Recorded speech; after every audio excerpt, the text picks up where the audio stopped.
friends, today I'm going to show you how I made short ribs in the oven. As always, all ingredients will be listed down below in the description box. Don't forget to hit the like, subscribe, and follow. So I have here about 3 1/3 pounds of beef ribs that I cut and I cleaned. I cut them in half so that it could fit the pan and that the seasonings could be distributed evenly.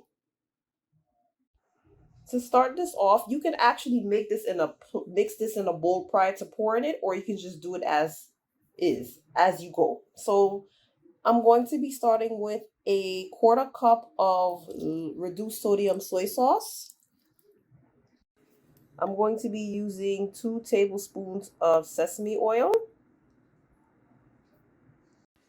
I am using 2 tablespoons of mirin, or if you don't have mirin, you can use any cooking wine.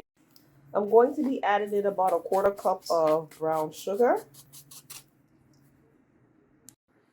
2 teaspoons of ginger paste, all right, 1 teaspoon of Hoisen sauce.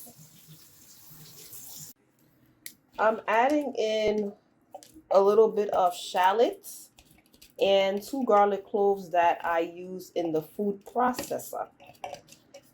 You can also grate this in as well. I'm going to be adding in a little bit of dry seasoning. This is just like an all-spice garlic and scallion seasoning that I have here. If you don't have that, you can just simply use garlic powder, onion powder, and if you have any blended allspice supplemental seasoning. I know orange juice is not traditional in Asian culture, but I'm just adding in a bit of it, just like 4 teaspoons. So I'm going to be giving everything a mix with my hands until. So I'm making sure everything gets coated evenly. And here we go. So what I'm going to do is I'm going to marinate this overnight. And I'm going to put it in a Ziploc bag and keep it in my fridge until tomorrow. So I have my oven preheated to 400 degrees. I just laid everything down. I sprayed the pan with some cooking spray. And then I'm going to be adding in the rest of the liquid to it.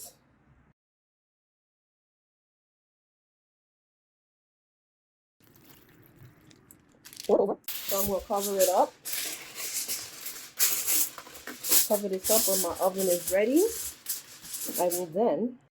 So 45 minutes into baking the ribs, I took off the foil paper from the tray, and then I'm going to let it cook again for another 30 minutes so that it can add in coloring. So now that this is basically done, what you can end up doing is you can actually drain out some of the liquid and make it into a sauce on the stove, or you could just leave it as is. Alright, so now that it's finished cooking, I just garnished it with some sesame seeds and some chives. I didn't have scallion. You can also use scallion if you do have it on hand. Also, this goes well with like plain fried rice or even white rice and some broccoli, or just eat it as is.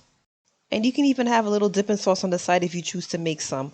So then this is just me trying it out, because I just want you guys to see like how good it is. And it did fall off of the bone, and how juicy and how much flavor that it had.